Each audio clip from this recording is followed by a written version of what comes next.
Diasco Foot, miroir du football de la diaspora congolaise.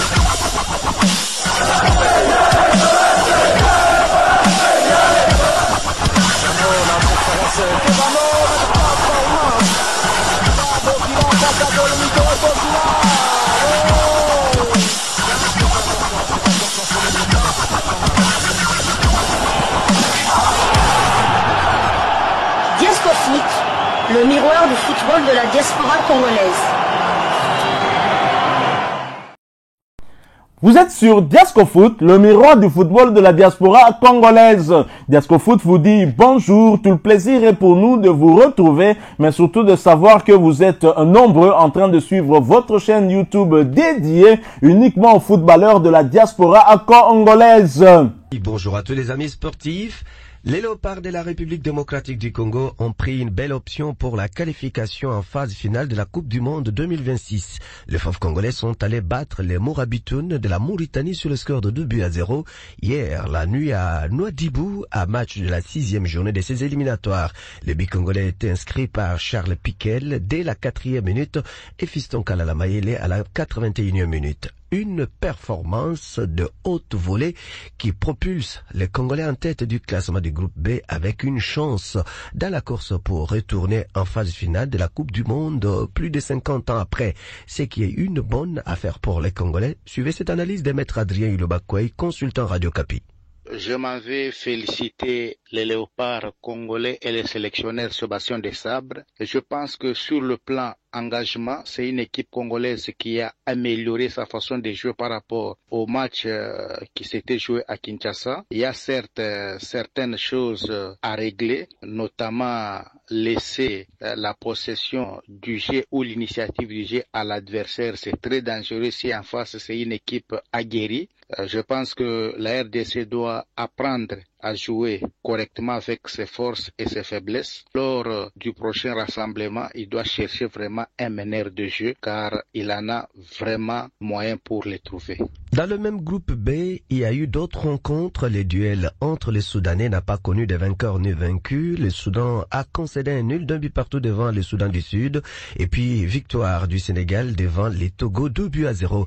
Au classement 6 jours après la 6e journée, la République démocratique du Congo est en tête avec 13 points devant le Sénégal, 12 points avec un goal différence plus 7, suivi du Soudan qui a aussi 12 points, goal différence plus 6. En 4e position, nous retrouvons le Togo 4 points, le Soudan du Sud 3 points et la Mauritanie dernière avec 2 points. M'attendre à une victoire, cher Genovic, je vais vous dire tout de suite, oui, je m'attendais que la RDC va avoir la capacité mentale et surtout de l'efficacité pour s'imposer devant cette équipe mauritanienne qui a du mal pour l'instant à avoir du résultat dans ces éliminatoires de la Coupe du Monde où le niveau est très très élevé. Et la RDC qui ne m'a pas surpris parce qu'elle est restée fidèle à elle-même, on l'a dit la fois passée. Sébastien Desabre, c'est pas un amoureux du spectacle, du spectaculaire, c'est un entraîneur qui met en place un groupe sur base des profils qu'il a. Aujourd'hui, on est quand même sûr et certain, cher ami, que c'est difficile que la RDC puisse avoir une équipe qui va faire un jeu de possession où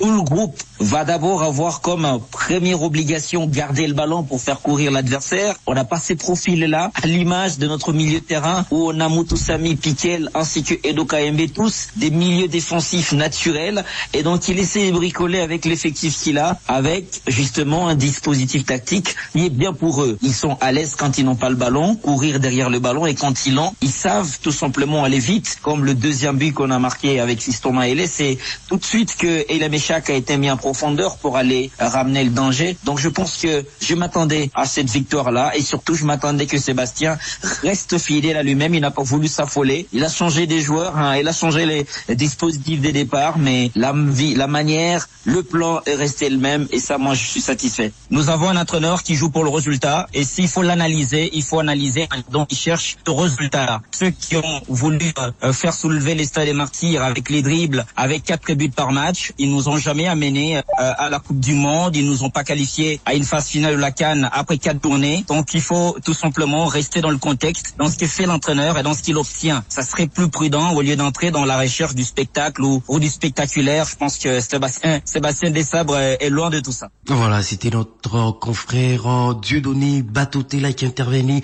depuis Lubumbashi. Grâce à ce succès, tout a changé dans ce groupe B. La RDC prend la tête du groupe avec désormais 13 points, avec une longueur d'avance sur le Sénégal qui a battu le Togo à domicile hier sur le score de 2-0.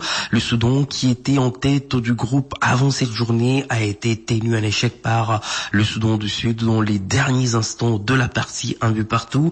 Le Soudan est donc 3e avec 12 points, le Togo 4e 4 points, le Soudan du Sud est 5e avec 3 points et la Mauritanie est dernière avec 2 petits points. La 7e journée se jouera le 1er septembre prochain. Le Soudan du Sud recevra la République démocratique du Congo alors que la Mauritanie jouera contre le Togo et le Sénégal va en découdre avec le Soudan. Retenez bien la date, le 1er septembre pour le compte de la 7e journée de ces éliminatoires de la Coupe du Monde 2026. Il n'y avait pas que le match plutôt Mauritanie-RDC qui s'est joué hier. Le Zimbabwe est allé tenir un échec le Nigeria 1 but partout. Dans le groupe C, le Bénin a été battu à domicile par l'Afrique du Sud 2-0. Le Rwanda fait jeu égal d'un but partout avec le Lesotho. Dans le groupe D, victoire en déplacement du Cap-Vert devant l'Angola 2-1. Alors que dans le groupe G, l'Ouganda s'imposait à domicile devant la Guinée 1-0. 1-0 également pour l'Égypte dans le groupe A devant la Sierra Leone. On a parlé de ce nul d'un but partout entre le Soudan et le Soudan du Sud dans le groupe B. La Libye, amenée par Aliou Cissé, l'entraîneur de l'AS Club Youssouf Dabo, a été battu au Cameroun sur le score de 3-1. 5-0 pour le Burundi devant les Seychelles dans le groupe F. Dans le groupe G, victoire 2-0 du Botswana devant la Somalie, et l'Algérie s'est imposée dans le groupe G devant le Mozambique 5-1. Victoire 1-0 des Comores devant le Tchad et 2-0 pour le Maroc devant la Tanzanie. Voilà, nous sommes arrivés à la fin de ce sujet. Si vous l'avez aimé, n'hésitez pas à nous laisser un maximum de j'aime. N'hésitez pas non plus à partager avec nous votre opinion. Si vous en avez une par rapport au sujet que nous venons de vous proposer, laissez-la nous à travers un commentaire. Abonnez-vous si vous êtes nouveau ou ancien que vous ne vous êtes pas encore abonné sur cette chaîne Diascofoot, parce que nous sommes le miroir du football de la diaspora congolaise. Et n'oubliez pas qu'en vous abonnant apparaîtra une petite cloche de notification. Cliquez dessus pour ne plus rien manquer des prochaines vidéos que nous allons vous proposer. Encore une fois, merci à vous, avec espoir de vous retrouver très bientôt avec un autre sujet d'actualité. En attendant, portez-vous bien et Diascofoot vous dit au revoir.